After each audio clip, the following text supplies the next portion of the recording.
Under the water there are traps. Old cars, bedsteads, weaved hidden depths. It's the perfect place for an accident. On the 29th of June 2025, a group of teenagers ventured into the Miriam River in Bacabal, Brazil, for a quick morning swim. But after several minutes in the water, the group started to realize that one of its members, 13-year-old Raissa, was no longer beside them. And after calling out her name and searching the surrounding area, the realization set in. Raissa had disappeared. It was now likely somewhere in that murky water around them. The news sent shockwaves throughout the community, and straight away locals filled the area to help find this girl. But their attempts were all futile. And with each passing moment, it grew more and more likely that Raissa had tragically drowned, with the search efforts shifting to recovery efforts the next morning. The tragedy led to various news stations arriving on the scene to help document the search, and for one reporter, Lenildo Frazão, he couldn't help but view Raissa's story as a cautionary tale. The Miriam River is particularly unassuming from the surface, which is exactly what made it so dangerous, since it carried with it an unexpectedly strong current and a bottom that was littered with sudden drop-offs, as even in shallow sections, one step could plunge you into deep water without warning. As a result, tragedies like this had sadly happened here before, and for Lenildo, this was the perfect time to highlight the river's dangers, in the hope of preventing one from ever happening again. And he had a unique idea to help achieve this. Rather than just explaining how dangerous the river was, Lenildo wanted to demonstrate it. And so he began to take off his shoes and his pants before entering the water, with his microphone in his hand. Pois justamente aqui, pessoal, nós vamos entrar agora na água aqui para mostrar para vocês o local. Olha, a gente já vê que aqui a água é muito forte, ó. E vai descendo, ó. Vixe Maria, vai descendo aqui, viu? Ó. The camera rolled as he waded into the river, at first going just to the depths of his knees, before the riverbed began to drop beneath him, sending the water all the way up to his chest. Então, pessoal, e aí tem a correnteza. Aqui já, olha, ó, passinho para frente, a água já tá praticamente. And all while this happened, he spoke to the viewers at home about how unsafe this area could be, especially for unattended children who weren't strong swimmers. But even with most of his body now submerged, he wanted to take it even further in order to prove his point. And so he continued wading towards the center of the river, right in the direction of the noticeably fast-moving current, until suddenly... Olha, andei pouquinho aqui, ó. A água já tá acima do meu peito, para você ver a situação. Se eu andar pouquinho aqui, deixa eu ver aqui. Ó, vou andar mais. Ó a fundura aqui, ó. Ui.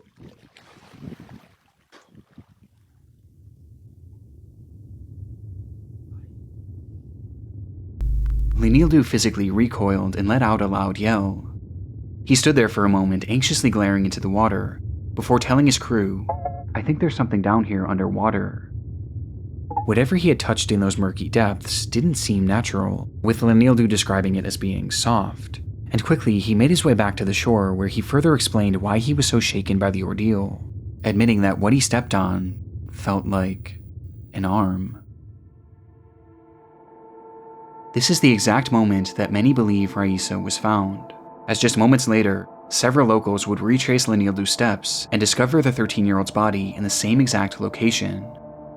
Raissa had died from an accidental drowning, as she wasn't a strong swimmer, and had likely fallen into the deep water where she was held down by the current, the exact conditions that Lenildo had been warning the viewers about, when he unknowingly stepped on her corpse, with the entire ordeal culminating into what can only be described as one of the darkest moments in television history. How far and what lengths have you gone to find these plants?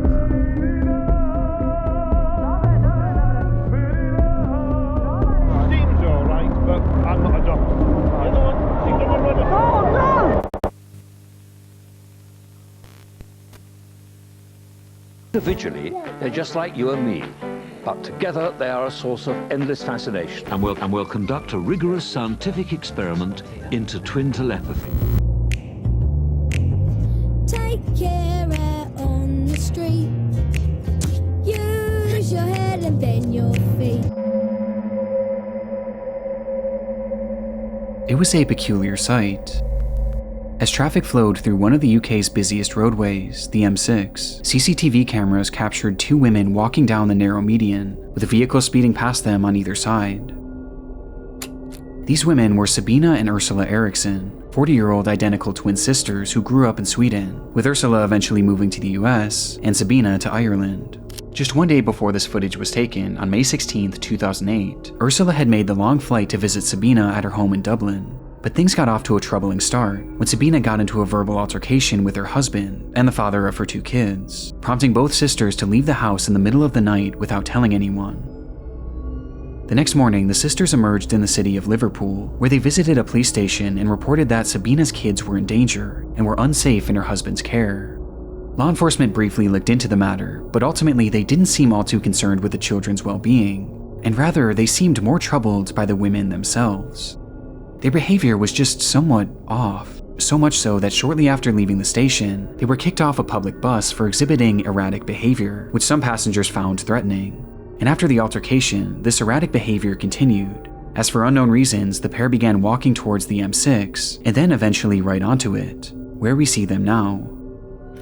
It defied any sort of logic, and put them in an extremely dangerous position, a position where one wrong move could lead to a horrific accident.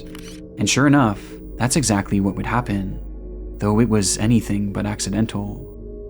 Without warning, both women turned and then ran directly into the road, and for Sabina, directly into a car traveling in the fast lane. Immediately, local police were inundated with urgent calls about the ordeal, leading to a group of officers being dispatched to the scene, and coincidentally, the same group just so happened to have a camera crew following them as part of the show Motorway Cops. The show follows traffic officers as they handle their many daily encounters, ranging from mundane traffic infractions all the way to devastating tragedies, and this segment seemed destined for the latter. Lane 3 is obviously the fastest lane in the motorway. Anyone being hit, you're expecting serious injury, if not life-threatening.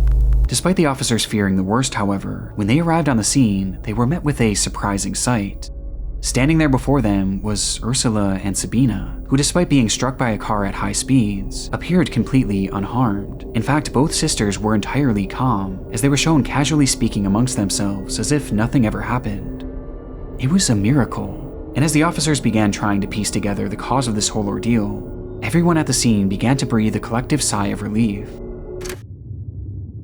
There was no way that any of them could have known that their roles had just been cast in one of the most disturbing television scenes of all time. Right, what we've got is they were in the central res.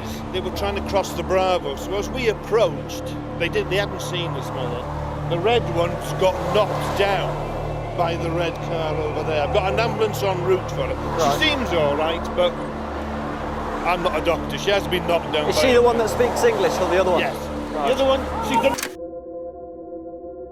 Without a single word being spoken, Ursula dashed into the middle of oncoming traffic and directly into the path of a massive truck traveling at over 60 miles per hour.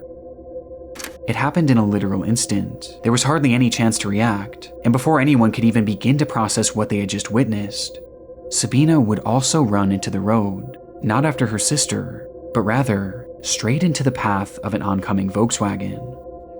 The other one, she's done a run. Oh no! Mike Alpha, we need ambulance, senior officers to the scene, we've got 2 possible fatals. Within just seconds, this completely calm scene had turned to utter chaos, and both women were now lying on the pavement. Miraculously, they both were still alive. Sabina was stable but knocked unconscious, while Ursula was in rough shape. Her legs had been pulverized by the truck, with paramedics describing them as looking as if they had exploded. And while she lay there on the pavement, she was wide awake and experiencing everything. Within seconds of receiving medical attention, Ursula began to cry out. But strangely, it wasn't in pain. Rather, she was yelling at the paramedics, cursing and even attacking them for trying to help her. Calm down. Fucking asshole. Calm down. Jesus. Mine's very aggressive, spitting at me. Shouting things like, "I recognize you. I know you're not real." Come on, you've hit your head. Calm down. We are the police. We are the police. It was clear that she was suffering from some sort of delusion, but while officers had their hands full trying to subdue her, things were about to get even more hectic as Sabina started to regain consciousness. Whoa, whoa, whoa, whoa, whoa, whoa, whoa, whoa, whoa, whoa. She had been brutally struck by a car, as evidenced by the damage to the vehicle itself. But like Ursula, she also appeared almost entirely unfazed, as she stood up and began to scream to her sister, "They're going to steal your organs." One of the officers tried to hold her back, but Sabina resisted. Stay still. Why do you feel me? Oscar Tango 33. Eventually shoving the woman to the ground, before once again taking off into oncoming traffic. No! Stay! Stay there! Calm down, calm down, calm down!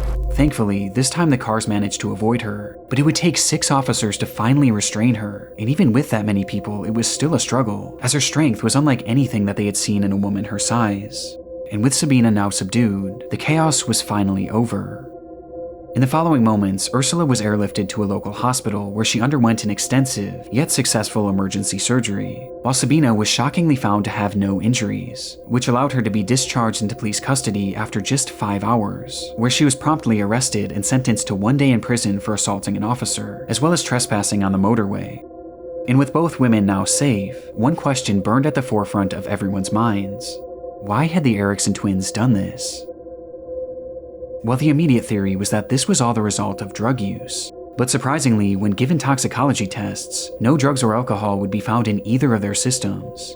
They were entirely sober during this ordeal, which left only one plausible theory, that this was all the result of some sort of mental breakdown, with both women somehow experiencing its effects at the same time.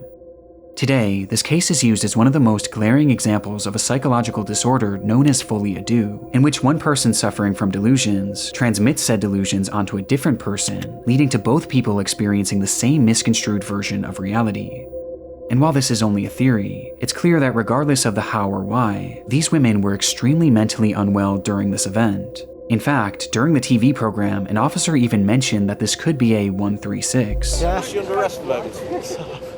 Well, 136 if she is. Which is a code that allows law enforcement to hold people on account of their mental health to assure that they're safe to return to the public. But shockingly, not only did this never happen, but Sabina was released without ever being given a mental health assessment. In fact, she was never so much as looked over by a mental health professional, and was instead released the very next day after the incident. On top of this, when she was released, she was given no information about Ursula's whereabouts or her condition, or even resources to help find her way home, leaving Sabina still mentally unwell and now stranded in an unfamiliar city, not knowing what happened to her sister. And sadly, her delusions were far from over.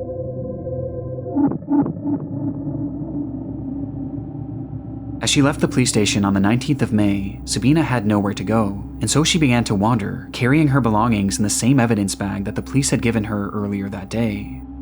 Eventually, she would happen across 2 men walking their dogs, and as she stopped to pet them, Sabina asked the owners where the nearest hotel was. But seemingly recognizing that the woman wasn't well, one of the men, Glenn Hollinshed, offered to have her stay at his place, to which Sabina happily obliged. But once inside Hollinshed's home, Sabina began acting extremely paranoid, checking the windows constantly and believing that her cigarettes had been poisoned.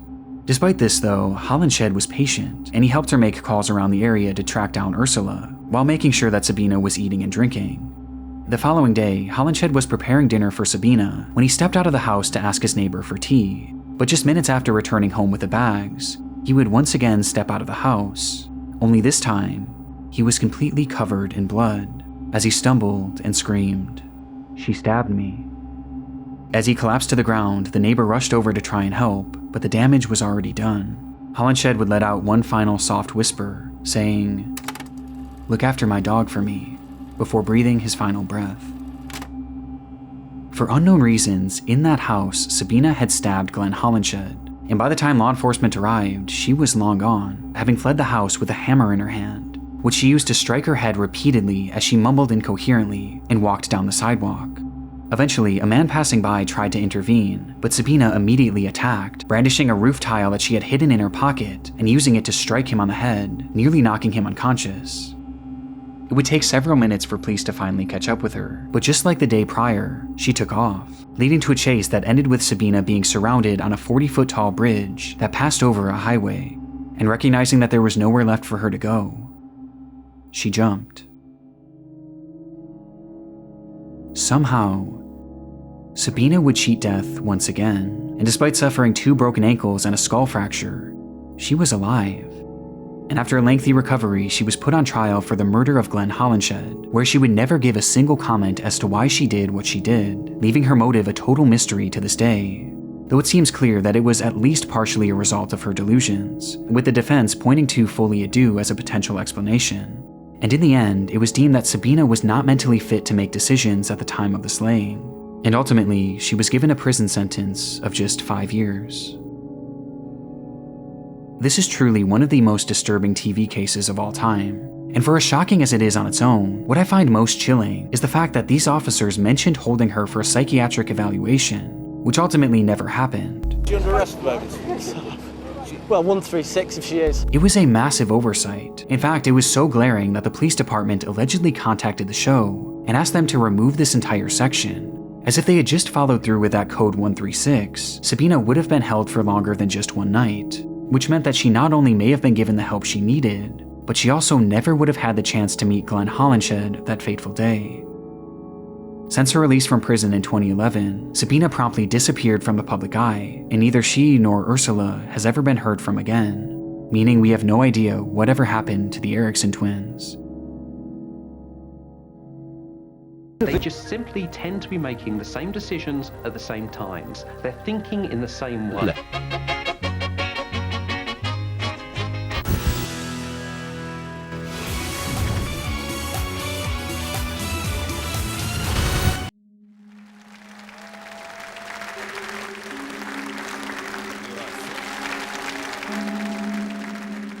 It's December 2021. A couple receives a warm welcome as they walk onto the stage, ready to compete in the Croatian television show SuperTalent, the country's version of America's Got Talent. But it's clear this excitement from the crowd wasn't shared by the show's host, who turned to someone standing behind the camera and flashed the unmistakable look of concern. In the minutes prior, the audience at home was introduced to the pair, 34-year-old singer Roman Brnada and his wife, 44-year-old violinist Bianca Kolumpar, along with their child, who would be watching on as the two shared their musical talents with the world. In their day-to-day lives, Roman was a professional goalkeeper for a local soccer team, while Bianca was a professional violinist with a doctorate in music. And while on paper this all seems fairly normal, it was immediately clear to those watching that this couple was anything but. The two frequently went on long-winded and bizarre rants, with Bianca opening up about her breast enlargement surgery. Ja sam imala kao cura velike grudi, velika mi je bila želja da to vratim, operirala sam. And the two discussing at length their belief in a living God who walked the earth. Ali ja osjetim, stvarno imam taj kontakt sa živim Bogom i mislim da je Bog svugdje oko nas, da je Bog osoba, energija, istovremeno, da. But it was their performance itself that proved to be the strangest part of their time on the show. Pozdrav svima. Dobro večer. Vi se mene ne sjećate, jel da? Ja? Ne. Prije puno godina. Aha, ja se nas sjećam kad sam snimala škola, jel ide Hardo, ide? Je, ja se ispričavam, ali stvarno moram vas to pitati. Roman's introduction was fairly uncomfortable, as he made mention of a time that he had met one of the judges years before, who clearly had no recollection of the encounter, which seemed to frustrate him, as his demeanor quickly became hostile. Ko je vaš talent? S čim ste se došli predstaviti? Ja nemam nikakav talent. Pa šta ste onda došli? Radit. Ali potpuno nebitno, emisija se zove SuperTalent, ja kolegica... Ja vas volim, nemojte mi zanimati. Alo, polako, mislim da ipak ćemo mi ovdje voditi riječ. Može, pa. Leading to Roman receiving his first X before he even sang a single note. Ko je kolegica pitala koji je vaš talent, a naša emisija se zove SuperTalent, a vi tvrdite da nemate talent, onda vas ja pitam pošto ste došli. Radit. Okej, hvala, može. It was a rough start for the couple, and by the time they did get to perform, things only got worse. And now, the end is near, and so I face the final curtain.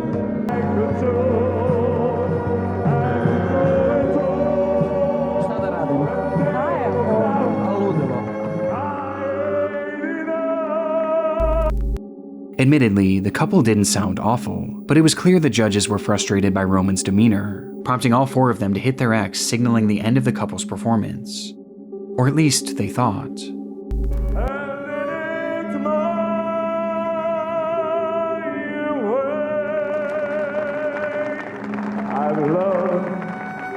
I've loved and cried. As the two just kept on performing, playing over the sounds of the judges shouting their name and the deafening silence from the crowd. Dobro with the two going until a producer finally had to step in from behind the camera and officially cut them off. But even then, the couple continued their antics, this time by protesting the judge's decision, with Bianca even threatening to go to the newspaper and expose their behavior to the press, all while Roman stood angrily to the side, glaring at the panel before him. And with that, Roman and Bianca's time on SuperTalent was over, and they not only walked away without receiving the grand prize, but they also left with shattered reputations, as this segment became notorious among fans of SuperTalent, with the couple being considered one of the most unusual acts to ever feature on the show. But despite its virality, this performance isn't what Roman is most widely remembered for today.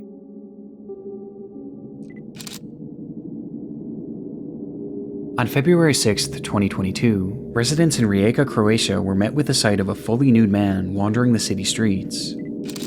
It was Roman Brnada, and while most stared on in amusement, laughing to themselves and snapping photos, what they were witnessing was actually one of the most disturbing events the city had ever seen.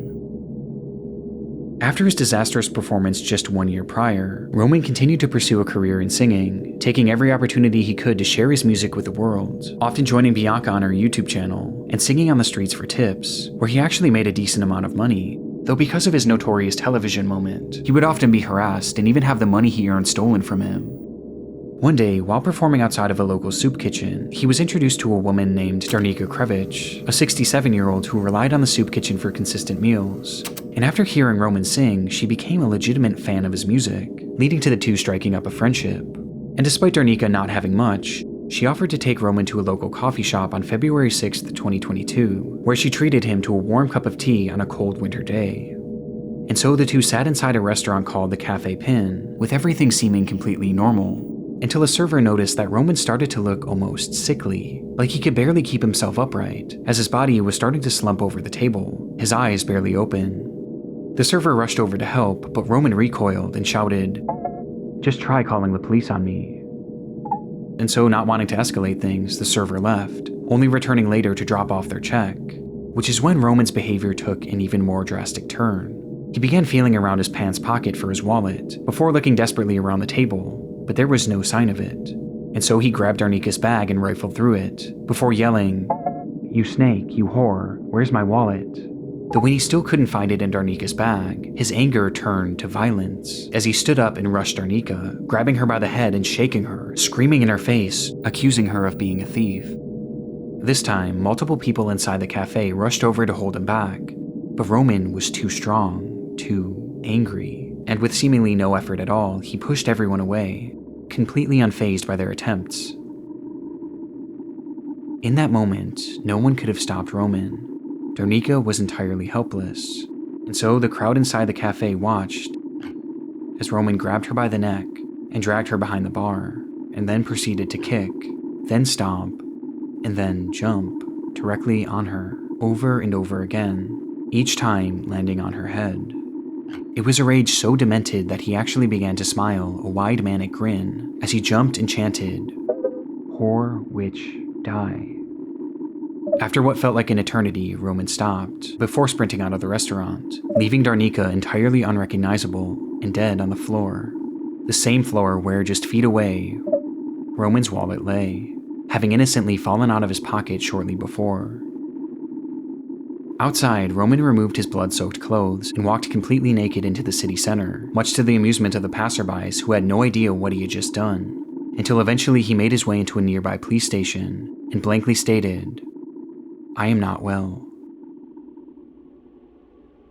This sentiment was true in so many regards. Roman hadn't been well for quite a long time. Since a young age, it's believed he had dealt with undiagnosed schizophrenia that had led to uncontrollable anger issues, before developing an alcohol and substance abuse problem that only exacerbated his symptoms. And by the time he was an adult, Roman became so delusional that he believed he was a disciple sent from God to touch the world with his music, something that he eventually convinced Bianca of as well. So in their SuperTalent episode, when Bianca mentioned their love for a living God that walked the earth, she was likely referencing Roman. Ali ja osjetim, stvarno imam taj kontakt sa živim Bogom I mislim da je Bog svugdje oko nas, da je Bog osoba, energija, znači sve, istovremeno, da. Roman was severely unwell, and no one in his life was keeping him in check. In fact, those closest with him were only feeding his delusions, with all of his issues coming to a head on the day of the incident. And when he realized his wallet was gone, Roman rushed to assume that Darnica was the one who robbed him, perhaps as a result of having his money stolen frequently on the streets. But the sad reality was, in a sea of people trying to exploit and mock Roman, Darnica was one of the few who actually truly cared about him and legitimately believed in his talents. And yet, he killed her in one of the most evil ways imaginable, all over a simple misunderstanding that was entirely his fault. In the end, Roman Brnada was deemed unfit to stand trial and was never sentenced to serve any jail time, instead being given a 40-year sentence in a mental health facility, where he's since been described as a model patient, with his good behavior awarding him the opportunity to leave the facility for days at a time for therapeutic purposes. Nature is king here. Man can only watch and be humble. There's nothing out there, it's your imagination.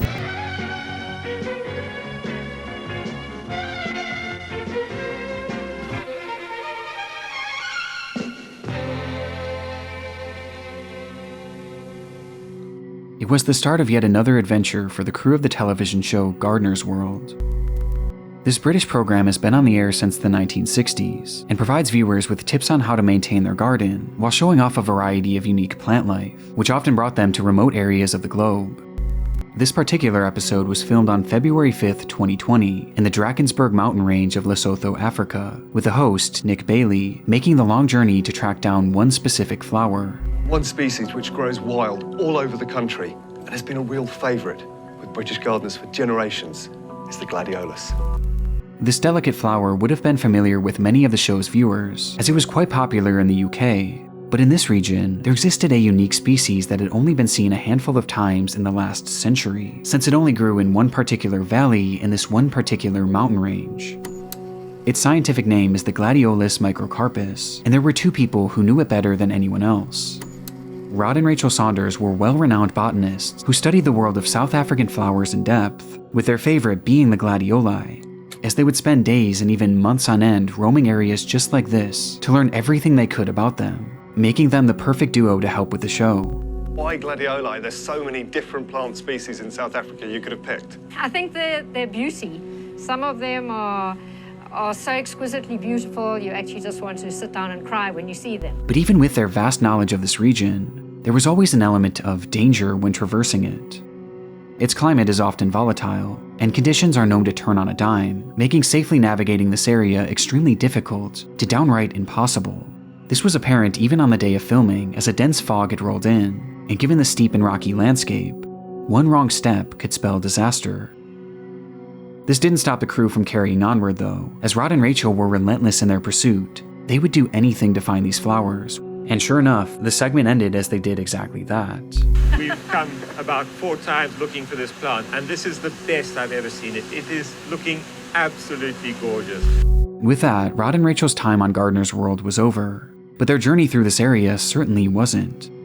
As the cameras cut, the crew made their way back to their makeshift base camp miles away, where they said their goodbyes, with Nick Bailey capturing a photo with a beloved couple and sharing it onto Twitter before parting ways, leaving the couple behind. As rather than returning to their home in Cape Town, this was actually just the start of what would be a multi-month expedition into this region, with the Ngoi Forest Reserve being their final destination. Along with being botanists, the couple were also avid seed collectors, and had started a business which shipped the seeds they had found to other plant lovers around the world. And while here, they made it their mission to find some of these ultra-rare gladioli seeds, and sure enough, on February 8th, 2020, Rod and Rachel sent a text to one of their employees at the seed mailing business, which contained a photo of the exact flower they were looking for. But despite this text seeming like a sign of more good things to come, the reality was far more bleak, as this text would ultimately be the last the couple would ever send. Out of nowhere, communication with Rod and Rachel had stopped entirely, and for days no one heard anything from the duo, prompting that same employee they had sent the image to report them as missing on the 10th of February. It was a devastating turn of events, but one that was always a possibility. Poor weather, a wrong turn, an injury, anything could have derailed their expedition, as again, this area was notoriously dangerous, with it seeming all but certain that they had fallen victim to the unpredictable fury of Mother Nature, though this belief would quickly shift, thanks to the discovery of the couple's car. It was found by authorities abandoned by the edge of the Tugela River, and had been emptied of virtually everything inside. However, there was something left behind. As in the trunk, authorities would find a massive pool of blood blood that belonged to Rachel. Just days after filming, Rod and Rachel were making their way towards the Nagoy Forest Reserve, growing more and more excited by the discoveries they were making, oblivious to the fact that in the woods around them, they were being watched, hunted even, and not by an animal, but rather by a man.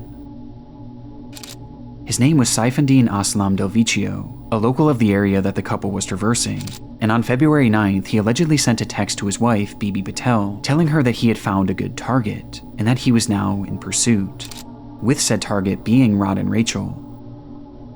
Later that night, the couple made their camp and began to drift off in their tent, while Delvicio allegedly watched on, and once he was certain that they had fallen asleep, he made his move, approaching the tent, then tearing it open, and then standing above the couple. In the following moments, Rod and Rachel would be brutally bludgeoned to death before they could even react, as they lay helplessly still inside their sleeping bags.